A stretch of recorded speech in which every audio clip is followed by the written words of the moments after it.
Friends, I am very touched and I feel very happy to see this congregation. It seems that India's dream of spiritualizing the entire world and saving the civilization, these two ideas have been concretized in the dreams and activities of Mr. Chauhan. Probably he doesn't know that Swami Vivekananda's spirit for the spiritual supremacy of India and India's role as a spiritual teacher to save the civilization is working through him.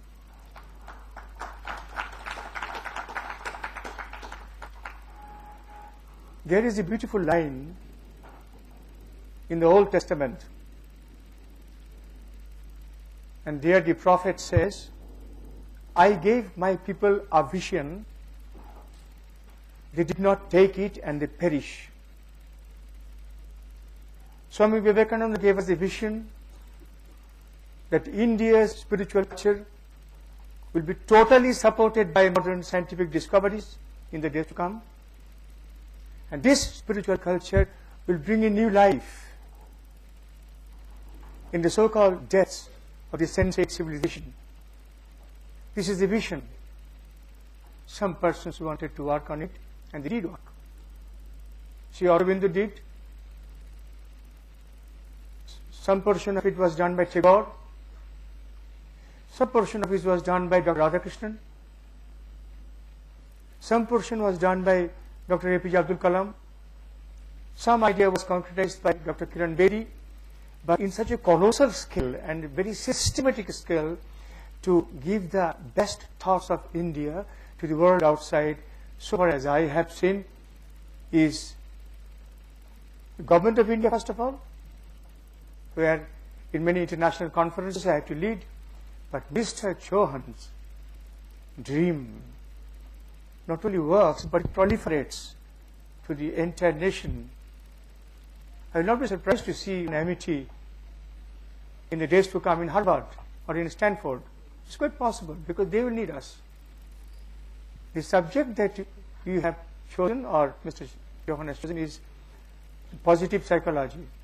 It's a very simple thing for us, because we don't know anything else except this. Man is God. The finite contains the infinite. There is infinite potentiality of strength, joy, happiness, love, whatnot inside all of us. This is the first truth. This is the first foundation of positive psychology. Tat Tvam Asi. My child, don't cry. All the power is inside you. The child asks the Guru, I don't have any power. And how shall my power come up? Beautiful answer, Chandogya Upanishad says, She Mahimniti. The power inside you will come by its own strength. You needn't bother. Only start thinking that Aham Brahman, Chit Ananda Rupaha, Shivaham Shivaham. This is the first foundation of political psychology, of positive psychology.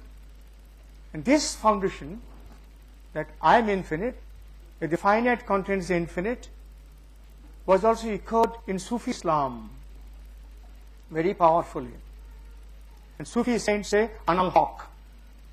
I am the truth, I am God. It is the mystical dimension of Sufi Islam. The same thing happens in the Gospel according to St. John, the fourth Gospel. Jesus says, I am the Spirit. And he that worshipeth me as Spirit worshipeth me in truth. Spirit means non-physical. Anything physical is limited according to Einstein's relativity. Therefore, anything non-physical is infinite.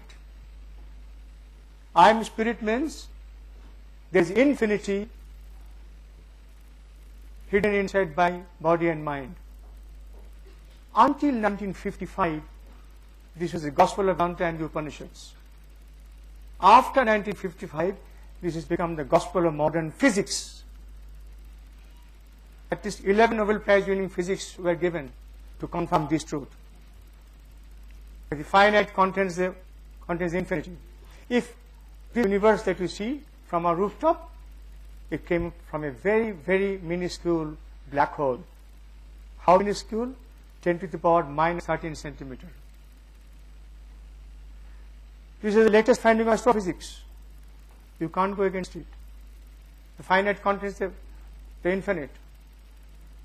In 1940s, Geoffrey Chew, a very famous physicist of Berkeley, still working, he for the first time showed to Einstein and Enrico Fermi, both Nobel laureates, sir, there is an equation in quantum mechanics which shows that inside one particle, the whole universe is contained. It is theoretical. And he showed it to Einstein and Enrico Fermi.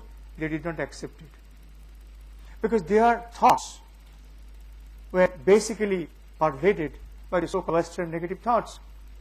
And he, in 1998, he expressed it. He said, I am sorry that my great teachers could not accept the presence of the infinity inside the finite. Although there was sufficient evidence at theoretical and practical level, at the end of his life, Einstein did admit it. Because he knew from the one atom how much of energy can be radiating. And he used to say, is that the only damn thing I did? Making of atom bomb, didn't I do anything else? Today, this is a truth which has been verified by Erwin Schrödinger in 1955 from his two books from Cambridge University Press. One book's name is Mind and Matter, and the other book's name is My View of the World. He's a Nobel laureate, and he's the greatest possible physicist in last century next to Einstein. In 1975, the world best-selling book came out by Fritz of Capra, a very eminent physicist of Berkeley University. And the name of the book is The Tao of Physics. It sold 12 million copies in 11 languages. At the end of the book, he writes, in the ultimate analysis, modern physics and Vedanta have come to the same conclusion. Atman is equal to Brahman. This book raised a furor all over the world. Mrs. Gandhi was very kind. She invited this physicist to come to India and speak to Indian physicists. And he did. This is the first truth. The law of gravitation is a truth of science. And if you say, I don't believe in the law of gravitation, I don't believe in the scientific discoveries, then I only request you to walk from the 10th floor of a building into air. Because you don't believe in the law of gravitation. So you walk, and what happens? You were honored by a first page photograph in Hindustan Times. The truth is that, as Swami Vivekananda said, truth does not care for any society, ancient or modern. Society has to accept truth or die. That is the whole spectrum in the modern world, especially in the West. I was in Hollywood on 18th January 2000. I still remember the day. I had a speech there. And Los Angeles Times wrote on the very first page, American government has declared that 21% of the American younger generation are psychologically abnormal. In last century, the biggest psychologist of England, R.D. Laing, he gave a startling confession, because he's a great man, and he said, and children today born in UK have a 10 times more possibility of going to a mental asylum than to a university. See, good man. And he says, why has it become so? He says, you are psychologists? Good. You are trying to make abnormal people normal? Right? Good. Now Delang asked, may I ask you, what is the standard of normalcy? What is your standard of normalcy? And he smiling wrote that we are trying to make people normal, by making him conform to the false society in a false way. That is not normalcy. And the result is the extensive drug addiction, loss of faith, and alcoholism, teenage pregnancy, lost lives. You can read it in depth from Samuel P. Huntington's best-selling book on Clash of Civilizations, Remaking of the World Order. This is everywhere. I was in Washington. Children inside the class, they shoot, all these things. They shoot in New York, especially in the Fletcher Johnson School. Inside the class, they shoot.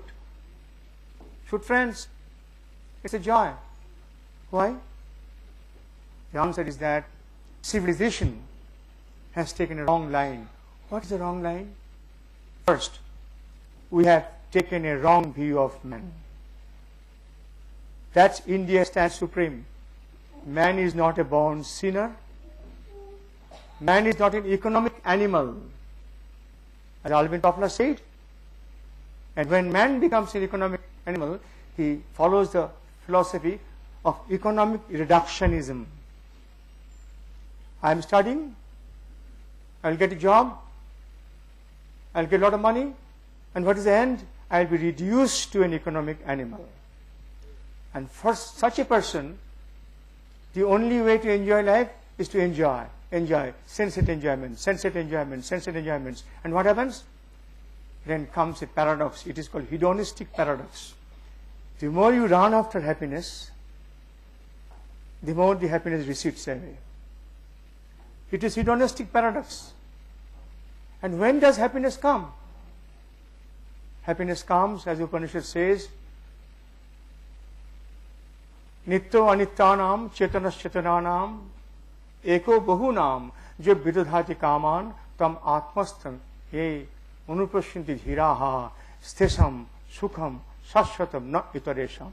Happiness is only and only for him or her, who can come in touch with the infinite within through meditation or through feeling. Happiness is not for anybody else.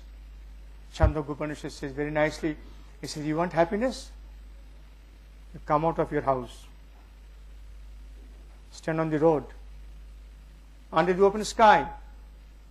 Sanat Kumara was telling our great saint Narada, because he was disconsolate with some terrible shock in his family. And Sanat Kumara, the Brahmagyan, he said, come out. Bhuma iva sukham na alpe sukham asti. Even you have got $20,000 billion, it's a very small thing. Jad alpam tad martam. Your individualistic money is just going to be vanishing, dying. Jad alpam. What is individualistic? What is sensate? What is material? Martam. That is maranshil. Jad bhuma tad amritam. When you touch the infinite within, you become full of bliss, and all the strength of the world comes inside you. Atmana vindate viryam. Strength comes from within. Strength does not come from food. Strength doesn't come from books or degrees. Strength comes from within. The moment we touch the core of our existence, the infinite inside. As I said, this is the scientific truth today. All religions are now changing very fast. The greatest impact has come on the American soil. There, Swami Vivekananda taught Om in 1895. And when he came back to India, his disciples said, Sir, how is it that you taught Om to them lectures, the untouchables? And Swamiji said, they are untouchables or you? You are living like slaves under 1200 years of foreign domination, and you call yourself Sattik people? You are the slaves. They are free people. They work hard, and one day they will take. Then Swamiji prophesied, my truths, this Vedanta truths, will first be accepted by the West. And when they accept it, India will bow down. To some extent it has happened. Today on the American soil, read the Time magazine, 3rd August 2004. Sorry, 4th August 2003. It's a big issue of Time magazine. It writes, Science of Meditation. The word meditation was not used in America until 1980s. They used the word relaxation. So when for the first time American government tried to save the younger generation of America from drug addiction and from this or that, they started the first center for meditation in Harvard University, 1958.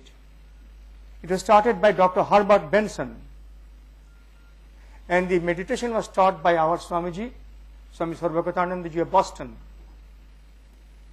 It immediately created a furor. 67% boys and girls gave up drug addiction. It's all recorded in his book, because they published the whole effect of this meditation center in a book called The Relaxation Response from Harvard. 97% of the younger generation who took to meditation gave up smoking. Today, John Kenneth Wallace, a very famous physician of America, has experimented on people meditating, and he said, and he showed that during our dream, during our deep sleep sushupti, our oxygen intake becomes 32% only. If on the normal times you take so much of oxygen, in sushupti you take only 32% of that oxygen. But they saw in meditation a man survives very powerfully with 16% of oxygen. Things came more and more and more. The result is that today 1 crore of Americans are officially meditating on Om, including Hillary Clinton, Al Gore, and the top people of America. And the article that was printed in Time magazine, it was a very big cover article. It wrote, just say Om. 3rd August 2003. After 6 months, Time magazine brought one other issue on 23rd October 2003. And the name of the article is, Can You Sing Om? And they gave that we have made 65 cassettes on Om. Because we are Europeans, we are Westerns, we want to repeat Om in our own philharmonic style. And they did it. India's thoughts have gone so far. Why this aberrations came? Why this aberrations came? First of all, they have got a wrong vision, or we have got a wrong vision of man. Man is not a born sinner. Man is not an economic animal. Man is not a political animal. Man is not a tool-making animal, as Benjamin Franklin said. Man is not a pure biological animal, as Freud insisted. Man is animal outside, but God inside.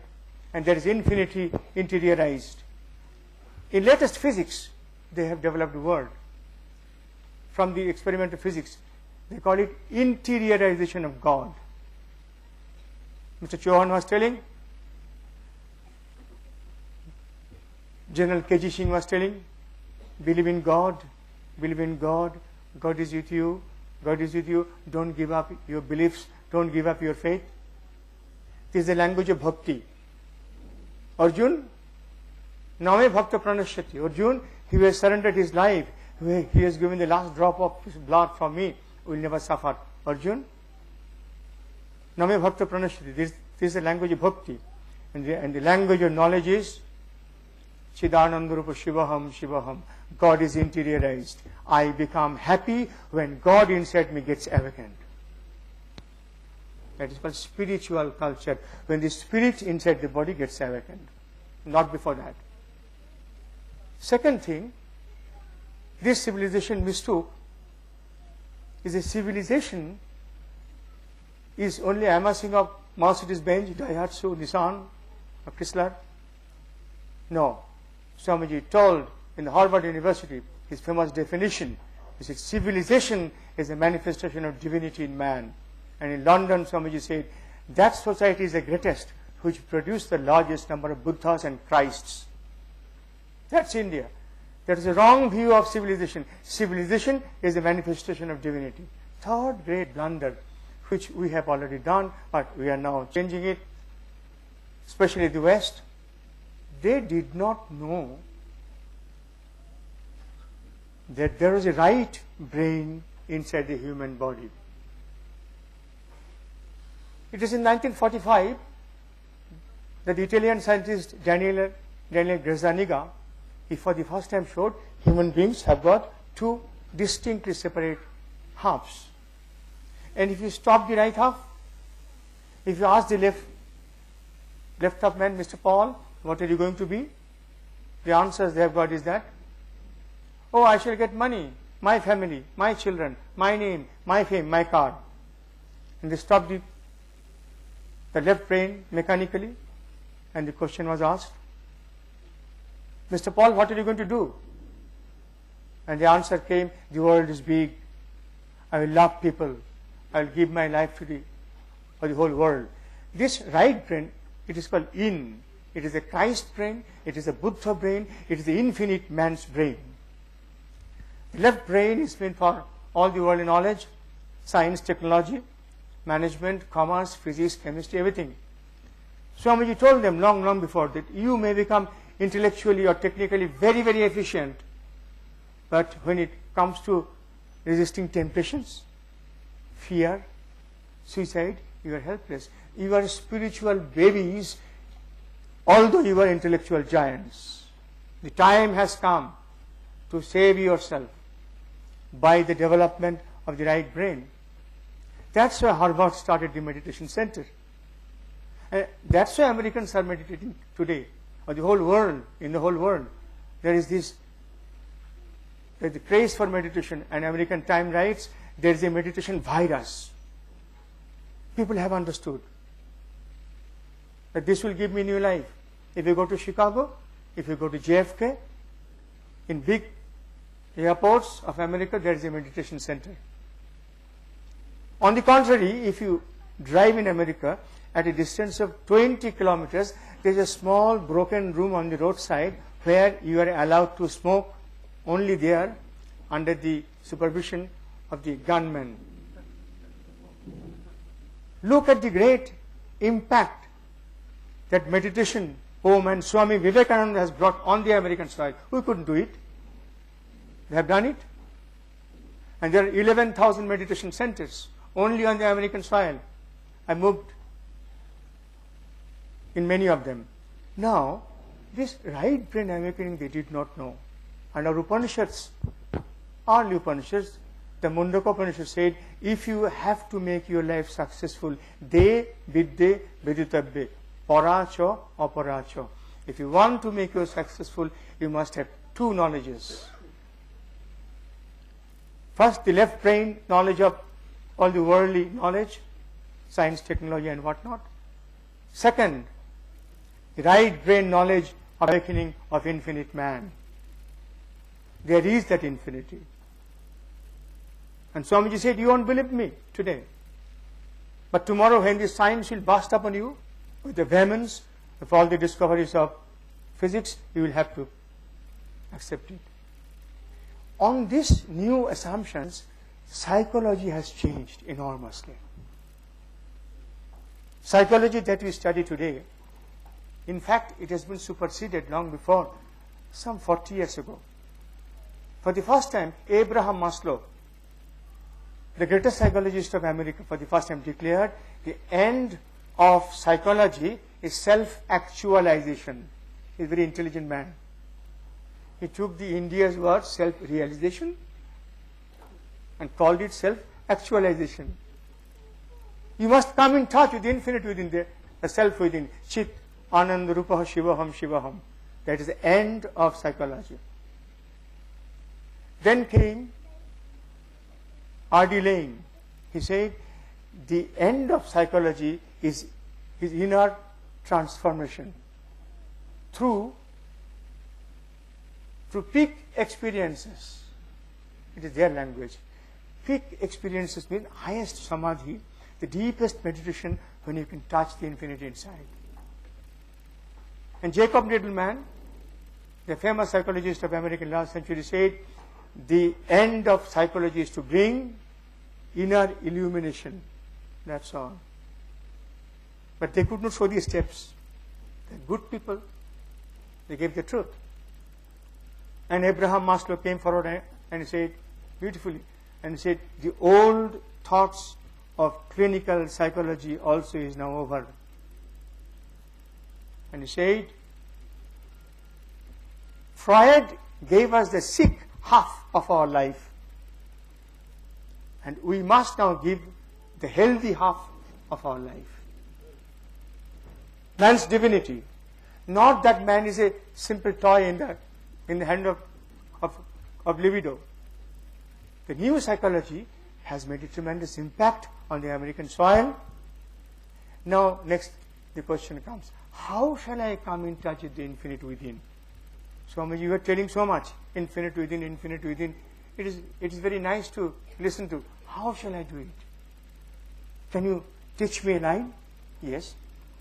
Swami Vivekananda gave 4 lines, 4 ways to manifest your infinitude. 1, knowledge. What is knowledge? Knowledge is positive psychology. One great actress of America, the best actress and the best musician of America, came to Swami Vivekananda just before committing suicide. Her name was Madame Emma Calvé. She was so great, the Russian Tsar spent thousands of dollars in those days for her to sing one night in Moscow. Madame Emma Calvé, just before committing suicide, she lost her only daughter. Somebody brought her to Swamiji, and Swamiji said, get up. You are a born artist. The world needs you. The world needs you. You must come back to life. And Swamiji touched her head. The divine touch of Buddha and Christ brought the whole transfiguration, and she writes, just by a few look and words and a touch, I got my life back. And she bounced back with terrific power. Today, Mr. Mukundan had some difficulty here. I was listening to some brother beautifully telling, Mr. Mukundan, I am telling you, you are okay.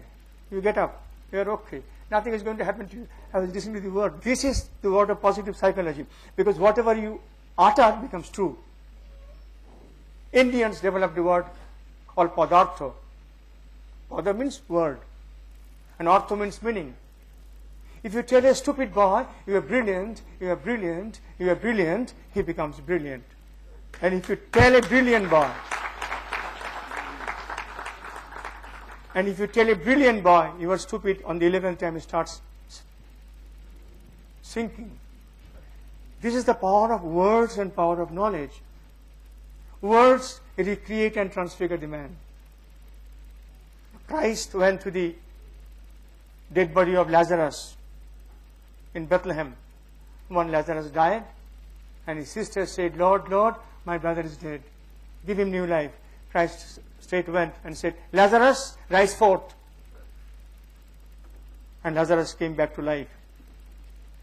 His world famous painting that you see in Louvre Museum in Paris, from the dead coffin, Lazarus is rising by the touch of Christ. It is the touch of the Christ's words. It is words which give life. It is words which transfigure a man. Is it true? Yes, sir. In 1981, Roger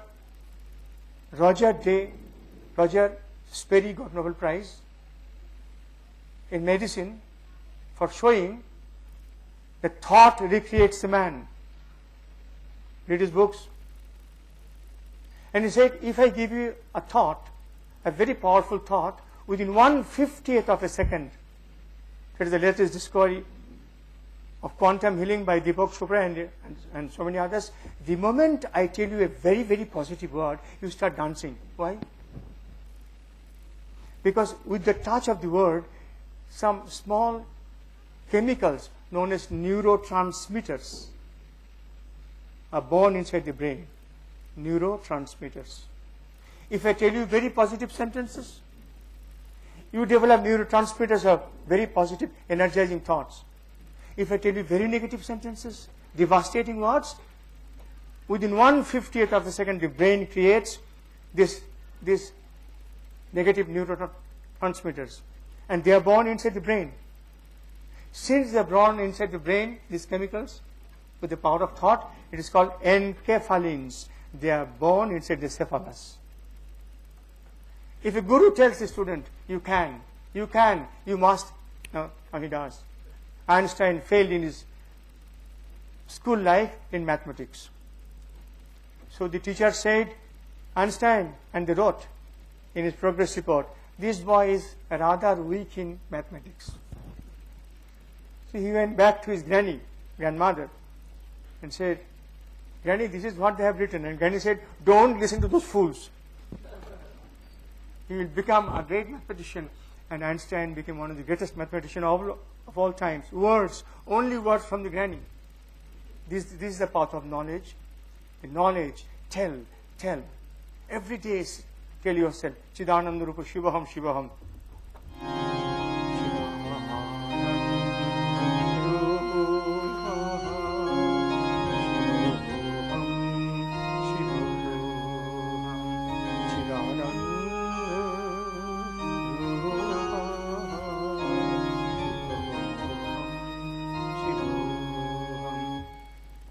It's a big verse.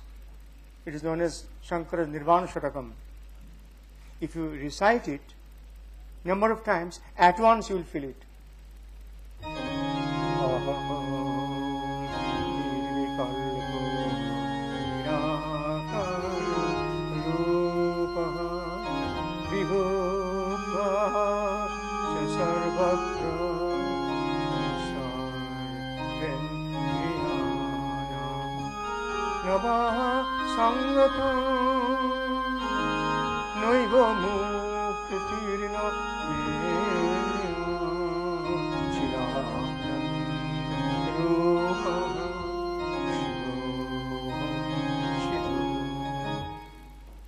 Swami Vivekananda used to tell to all the Indians, recite it. Morning, evening, noon, night. I am Shiva. I am infinite knowledge. I am infinite bliss. Chit, knowledge, Anand, bliss. And life changes. The second way of touching the infinite is a line of bhakti. All men are not fit for knowledge. Most of us are devotees, right? We go to temples. As you go, I also go. After speaking quantum mechanics, I go to the temples. I work in the level of knowledge, but I live in the level of devotee. So what happens when you go to a temple? You just bow down to God, and during these moments of total surrender, your ego is washed out. And when the ego is washed out, the individual ego is washed out, the cosmic ego enters into you. Devotion makes man superhuman, because he doesn't know that the man himself is dead and God has stood there. Swami Vivekananda beautifully said a line. He said, that man becomes a world mover in whom the little self is dead and God stands there. That man becomes a world mover in whom the little self is dead and God stands there. I've seen in the temple of Amritsar, very young boys and girls, I could see they come from very rich families. They're cleaning the whole campus with Karseva and making the stones shine. I didn't ask them anything. I was very touched. I know these boys and girls will have the grace of God, because the ego will be lost for some time and God will enter into them. I was walking on the streets of Hyderabad many years ago, It was a very crowded evening. Lots of cars were going and coming, and people were going from this side to that side. I suddenly saw a Muslim man, simple rickshawala. He sprayed his towel on the footpath and he started praying. I was watching what has happened. People on both the sides stopped. Both the sides, people stopped. Because while praying, the man lost his ego and Allah was working through his body and mind. I saw it myself. And when the prayer was over, then people began to move. This is what happens. This is bhakti. Third way is service, which Mr. Chauhan is doing. Why service to others? Why shall I serve others? What is the reason behind it? The reason behind it again is modern science. This is a holistic universe. I, you, Osama bin Laden, Obama, stars, galaxies, all are fundamentally interconnected.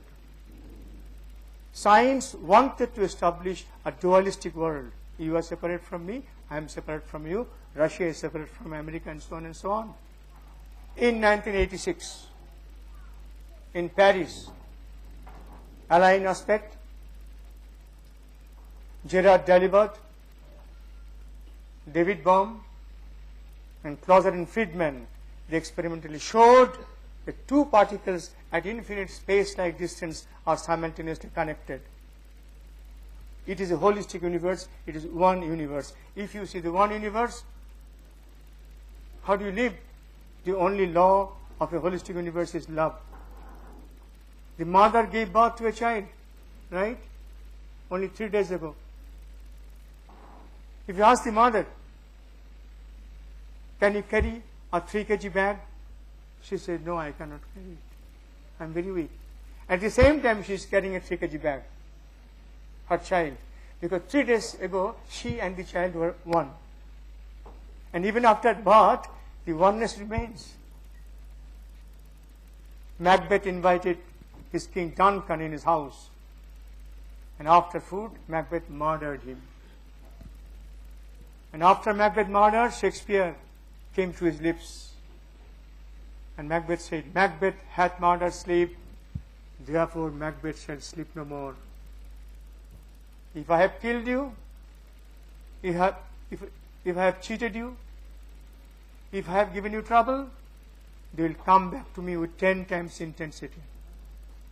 That is what Swamiji said. And if you love people, if you give them the same love, the same generosity will come back to you with 10 times intensity. Swamiji was in New York, and the richest man of America in those days, John D. Rockefeller, he came to meet Swamiji. He had too much of money to have peace. He had so much of money that he couldn't have peace. So he was contemplating to end his life. If you have got too much of money, don't worry, one day you can also feel like ending your life.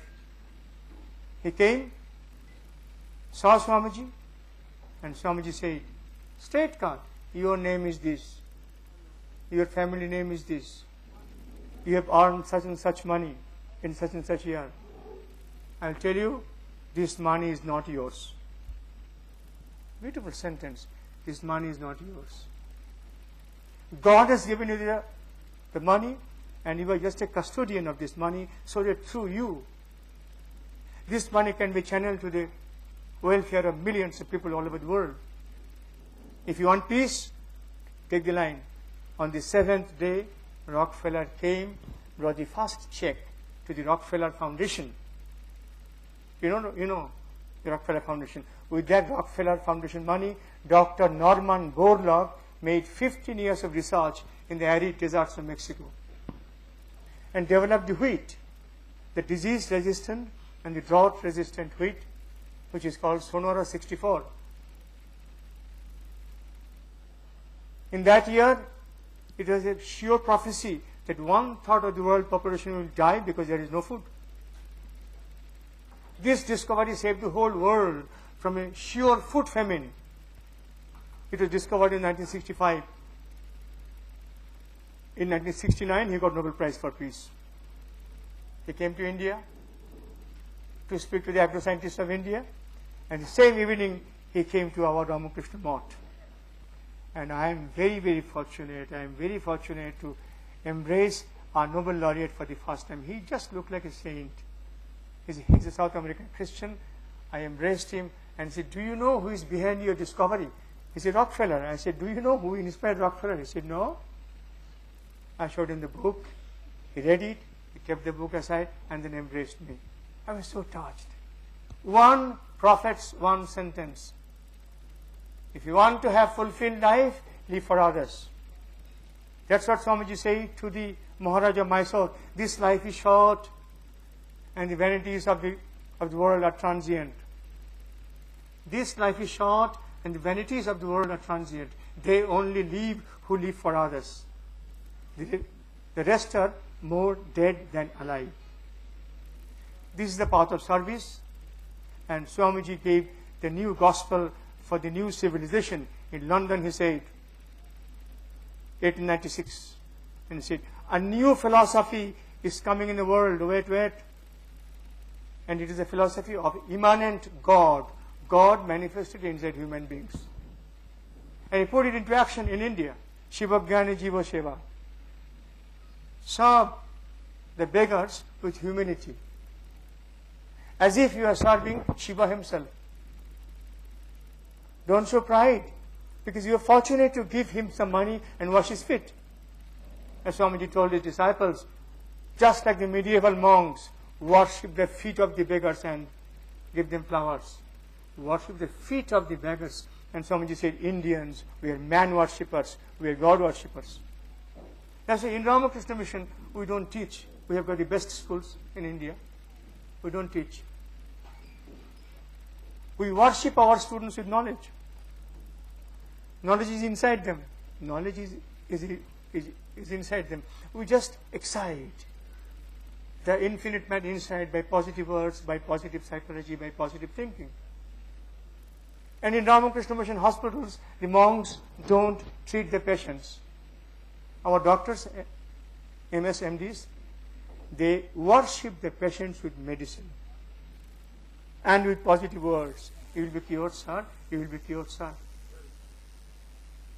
This is the third line.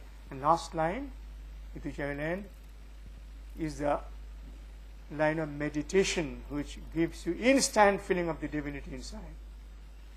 You need not wait for 10 years. Not even 5 minutes. Within 3 minutes, we can feel it. There are many systems of meditation. But the simplest system, which Swamiji taught the West, and which our gurus are now teaching in the West, is a repetition of Om and ending with infinitude. The word Om is a primal logos. From this word Om has come the Christian word Amen. From the Christian word Amen has come the Muslim word Amin. I used to speak with APJ Abdul Kalam in the Rashtrapati Bhavan. He had made a big organization to bring unity among religions. It was called FUREC, Foundation for Unity of Religions and Enlightened Citizenship. I had to sing there, Om, Amen, Amin. There would be imams, archbishops, Buddhist patriarchs. Even at the United Nations, I sang Om. I said, you say Amen? You say Amen? We say Om. And I raised the voice, and the whole congregation, it was so happy. Om. Now what is Om? Students are students. Students of 2010 are the same students 5,000 years ago. Same students. They said, sir, what is this Om? We are not going to accept anything unless you can explain to us. The whole Upanishads after Upanishads after Upanishads have only glorified and explained the power and the strength of Om. One, O, U, Ma. O, U, M. This is beautifully explained in Prashnopan. If you can repeat up to awe, you will get all the wealth of the world. Richa Manusya Lokam. If you can come up to U, you will become greatest among the knowledge professionals. There are many noble scientists. But the man who does, he becomes the best of the noble scientists. Rajurbi, Somalokam. And if you can come up to more, a saint will be raised in you at once. The snake will raise its head. The Kula Kundalini, the infinite power which is coiled inside our body, will just raise heads with a touch of Om.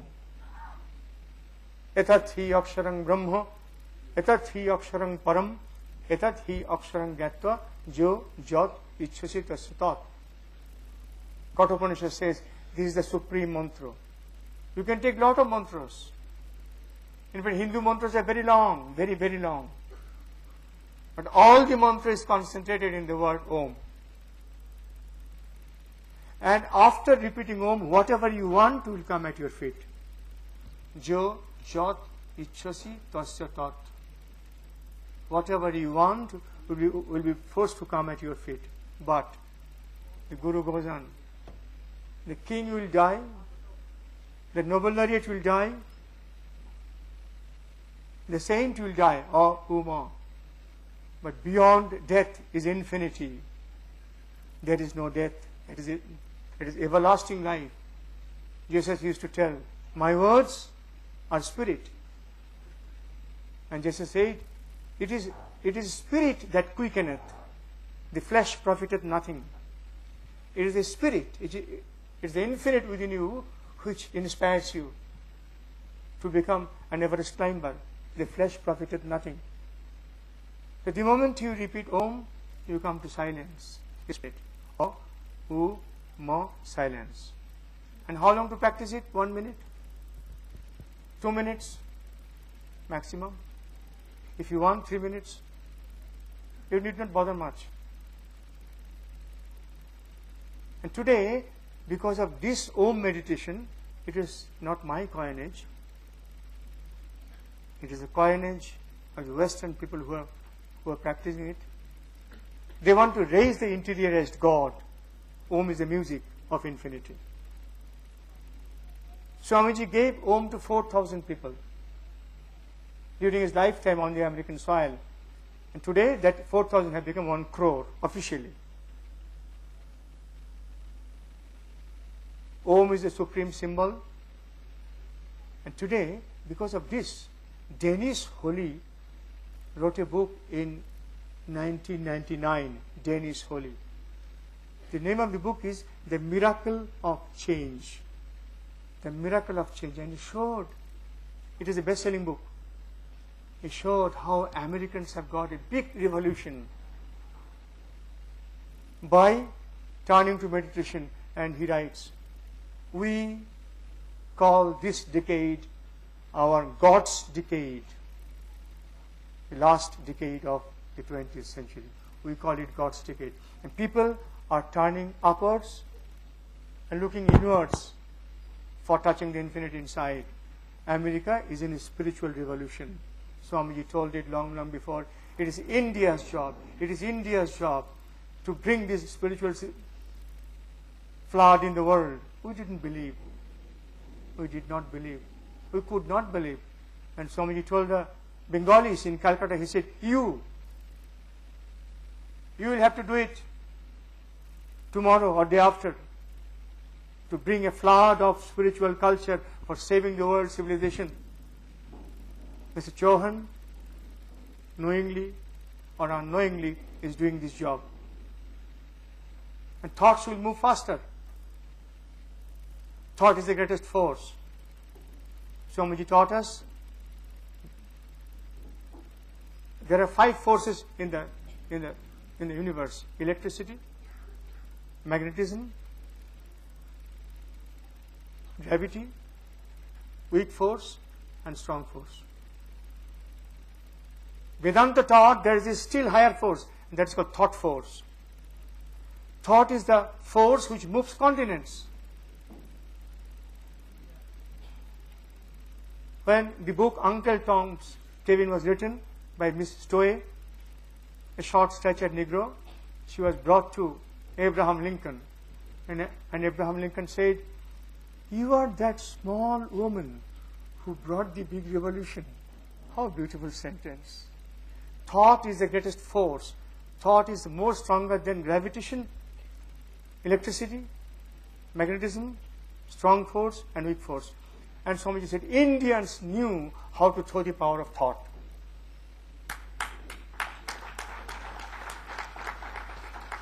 And Swamiji said, Indian mothers knew how to make supermen and superwomen out of their children.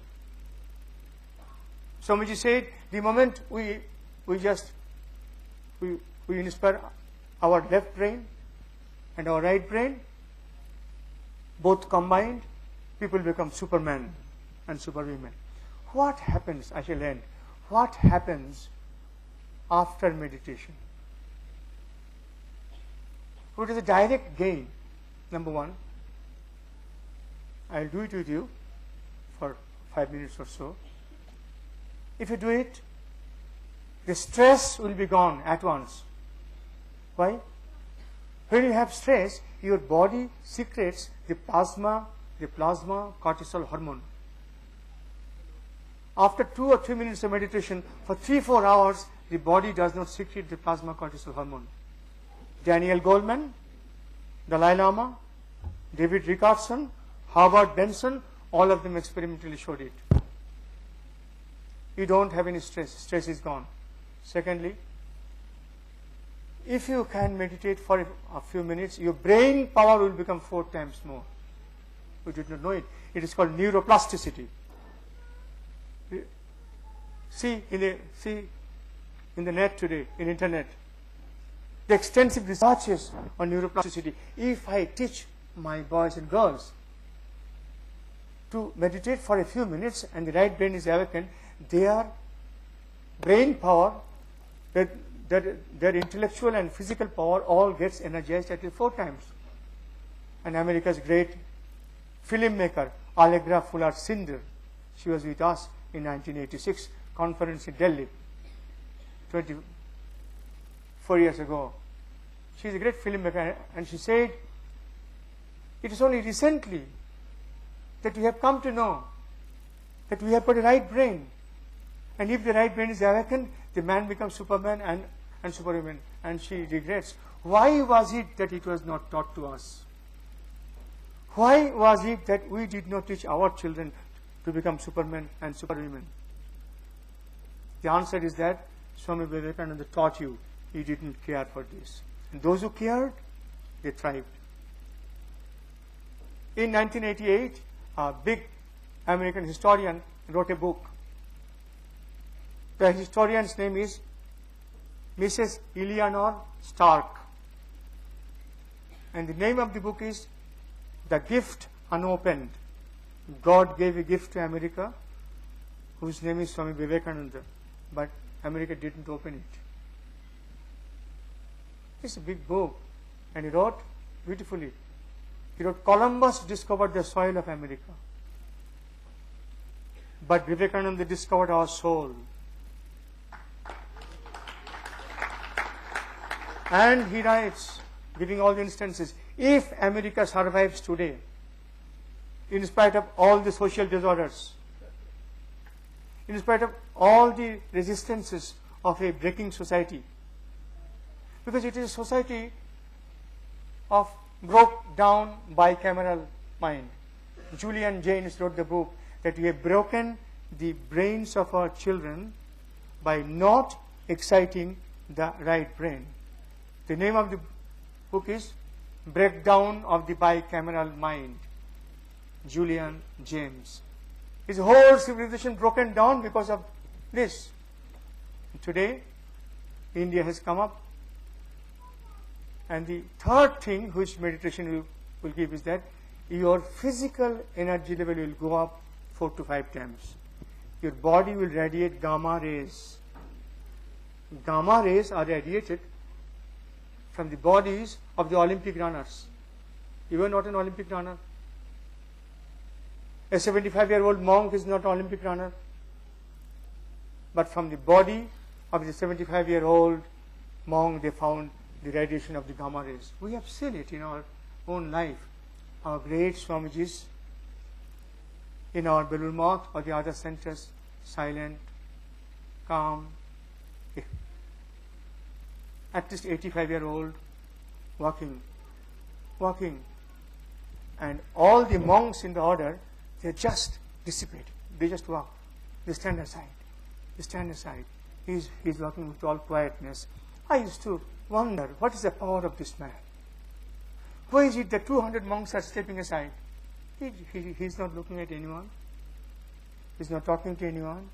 His face is calm, full of love and compassion and silence. Today we understand. A man who lives on Om, a man who lives on meditation, his body radiates gamma rays. You can see today, if you meditate for 3 minutes, that day, your productivity will go up 4 to 5 times. This is one of our latest message to the management gurus. Your people are coming to work in a factory, by a train, then a bus, then entering your business. Already he is broken. His wife is sick. His daughter is in bad condition. His son has failed in the examination. So mentally exhausted, physically exhausted, he enters into your organization like an individual, and he goes back like an individual. How can you make him work? Because he is already a dead man. We have recommended 5 minutes of corporate meditation. Our corporate culture says we shall drink corporately, we shall dance in corporate style, we shall have dinner in corporate style. This is not the new corporate culture. And Harvard Business School has started meditation. One of my brothers went to Oxford 2 years ago to attend an international conference of business leaders. And the first thing they used to do every day, 2 hours of meditation. That boy could not meditate even 5 minutes in a place, but he was forced to sit, meditate. 2 hours. They have understood the power. If I have to become a leader, I have to energize our people. And to energize, only food or drinks will not give. I will give them the spiritual power to come up. This has come everywhere. And it was introduced by Konosuke Matsushita in Japan for the famous Matsushita company. It was introduced by Akio Morita, the leader of the Sony company. It is all over the world today. And Robert K. Greenleaf, who is America's best management guru, now he wrote a book. The name of the book is The Servant Leadership. If the leader has to become successful, he has to become the servant of the people. In American many industries, I have heard the president comes, shakes hands, and in some places they just shine the shoes of the workers. Sardar Siddhar. If I have bowed down to the God inside man, then God walks to me. Sardar Siddhar. This is the new message of India for spiritualizing civilization, and especially meditation, meditation, meditation. What happens? I have already told you what happens. The energy rises, the brain power increases, the stress, cortisol hormone does not secrete, there is no stress, and most of all you get a bliss, a peace. My time is over, I have to go. Do you like to repeat Om with me and meditate for 2-3 minutes? Really? You are so good. Please.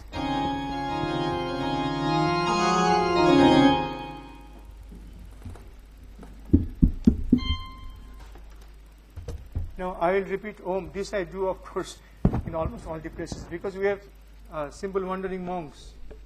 We don't have any degree. We don't have any capacity either. But we sing this. This is the music of God with everyone. A boy has come to commit suicide. Many boys come, many girls come. Swami, I have come to commit suicide. I said, sit here. So you have come to commit suicide today? Good. Then I said, because he's excited. I said, can you do it tomorrow? He looks at me and he gets puzzled. I said, go ahead. So you try it tomorrow. Huh? Today you stay with me. I first give him some food, good, very warm food. Then I said, come with me, our meditation class. He does. And gets totally changed. He doesn't speak of suicide anymore. As Swamiji said, teach everyone his real nature and power will come. I am quoting Swami Vivekananda. And power will come, purity will come, glory will come, knowledge will come, and all that is excellent in human beings will come. Teach him or her his infinite real nature and ask her to repeat Om. The boy did. Next day he came, totally changed. Swamiji, I said, good, come on. He got poison also. I said, you just repeat Om when you go home.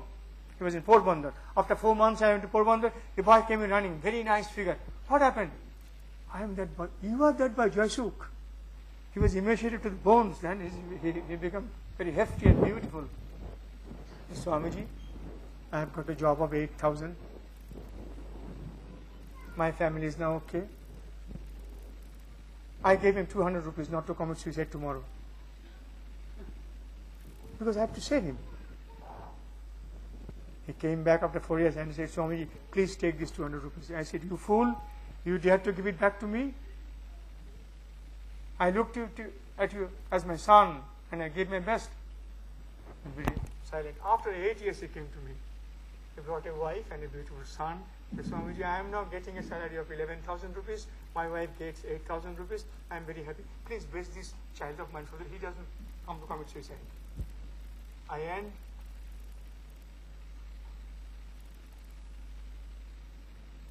With a simple spiritual session, spirit, or more silence. You have to sit straight for 2-3 minutes straight. Otherwise the fire will not come.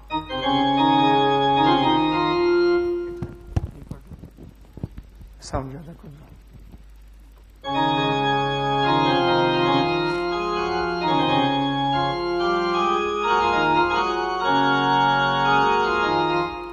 Sing loudly, because it is the internal Ganga.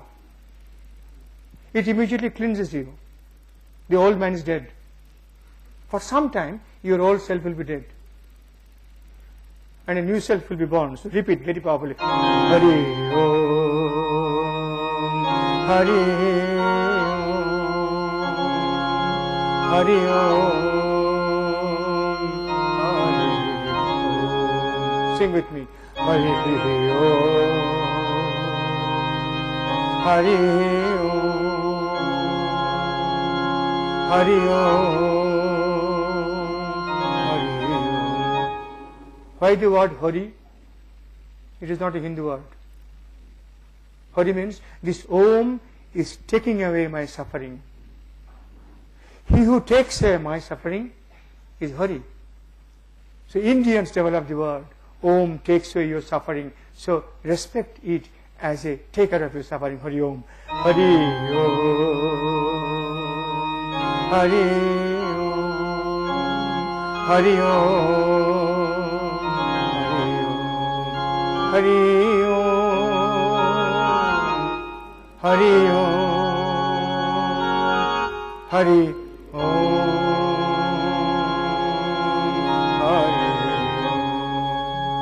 Hari Om, Hari Om, Hari Om,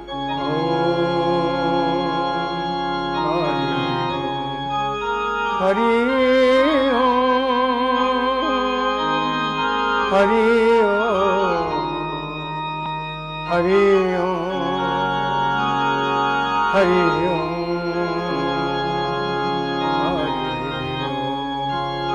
Hari Om, Hari Om, Hari Om, Hari Om. Hari Om, Hari Om, Hari Om, Hari Om,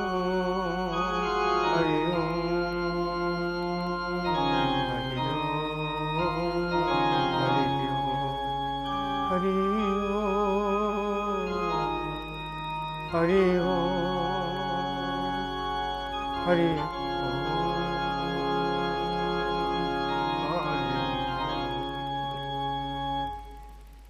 Now, for just 10 seconds, close your eyes and see when the breath is coming out and when the breath is coming in, only for 10 seconds. Just follow the breathing.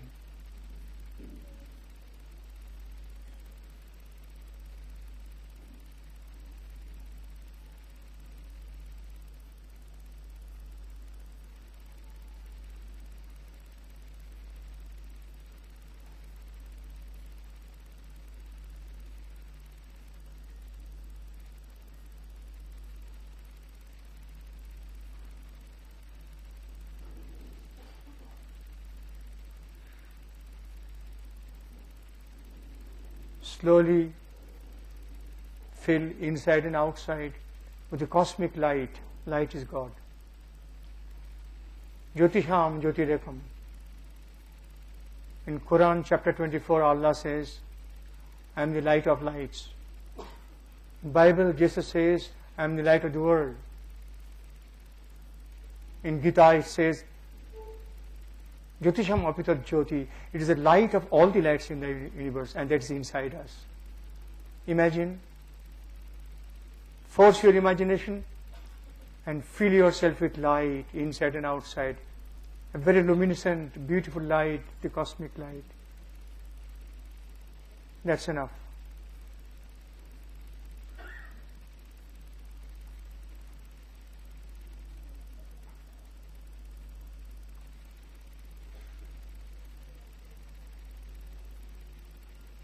And if you want to see your dear God, see Krishna, luminous, Rama, luminous, Buddha, luminous, Christ, luminous, and adore Him in marvelous, luminous form.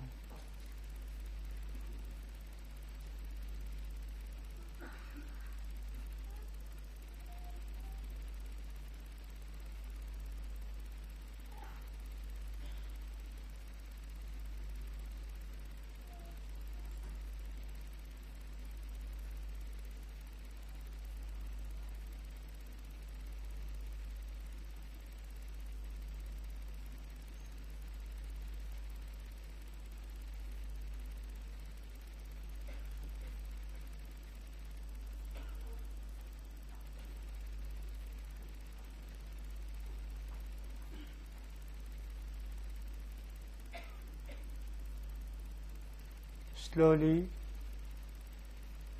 very slowly, open the eyes. Do not meditate for a long time, because it may jark our brain. 3 minutes. Some more words. Again 3 minutes. Again 3 minutes. Enough. May I ask you 1 or 2 questions? I want to ask you, how did you feel? Just raise your hands and tell me. Please, enlightened. Good. Meditation brings knowledge. Yes? Somebody else? Freshness. Correct. Correct. It's a rebirth. It's a rebirth. It's a rebirth. The flesh has been changed inside. It's a rebirth. You are just a newborn baby. The old self is gone. Yes. Anything else? Yes. Huh? Feel light. Correct. Correct. Correct. Because in meditation, the levitational force works. It is called Udano Bayu, Utthano Bayu. Our body works with 4 forces, with 5 forces.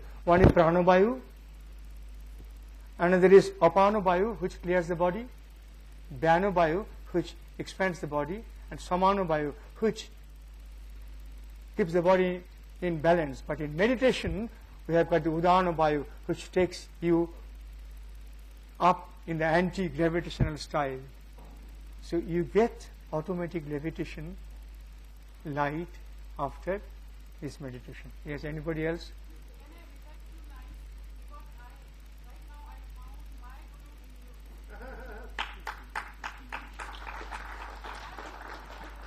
I am not a guru. I am not a guru.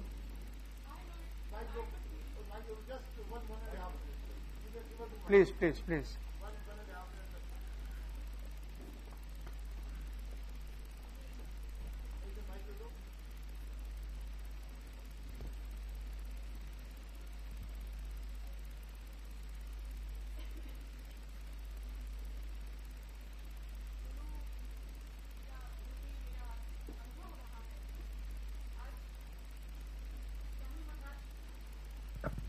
का ये सब सुना आज आपका जो पूरा प्रवचन तो नहीं, this is very close to life and those who have realised this reality and those who are near to this reality can only experience this is experiential world, and spirituality starts only when the person, and that makes the person silent. Spirituality, when the spirituality is started, means the person gets silent. A touch of the spirit. Yes, and mourn is the only word for spirituality. Thank you. मैं अभी अब एक भजन का थोड़ा सा मुझे याद नहीं है, मैंने लाई थी मैं आज और यहाँ कहना चाहती थी, मुझे मालूम नहीं था स्वामी जी पधारेंगे आप, और ये सभी गुरुओं के लिए है। मैं उन सब गुरुओं को नमन करती हूँ जिन्होंने आज जो भी हम जहाँ जिस लाइन पर पहुंचे हुए हैं, जिस क्षेत्र में भी पहुंचे हुए हैं, वो उसी गुरु के ही की वजह से ही हम। गुरु मातृ पिता गुरु बंधु सखा, तेरे चरणों में स्वामी मेरे कोटि प्रणाम, तेरे चरणों में स्वामी मेरे कोटि प्रणाम। प्रियताम तुम्ही हृदयनाथ तुम्ही, प्रियताम तुम्ही हृदयनाथ तुम्ही, तेरे चरणों में स्वामी मेरे कोटि प्रणाम। तुम्ही भक्ति हो तुम्ही शक्ति हो, तुम्ही भक्ति हो तुम्ही शक्ति हो, तुम्ही मुक्ति हो मेरे श्याम शिवाय। गुरु मातृ पिता गुरु बंधु सखा, तेरे चरणों में स्वामी मेरे कोटि प्रणाम। Thank you sir. Yes. Shantoyam Atma.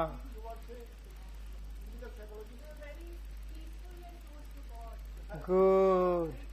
Shanti, Shanti, Shanti. And she said Shanta. The nature of the spirit is Shantoyam Atma. Correct. I would say that Swami is totally rejuvenated. Good. Totally rejuvenated. It is just rebirth. It is a spiritual rebirth. Okay? Kindly give me leave. I have got nothing more to say. But Swamiji said, if Indian boys and girls meditate, right brain excellence, we will enforce the left brain excellence 4 to 5 times more, and India will produce supermen and superwomen. I want you to become that. Thank you very much.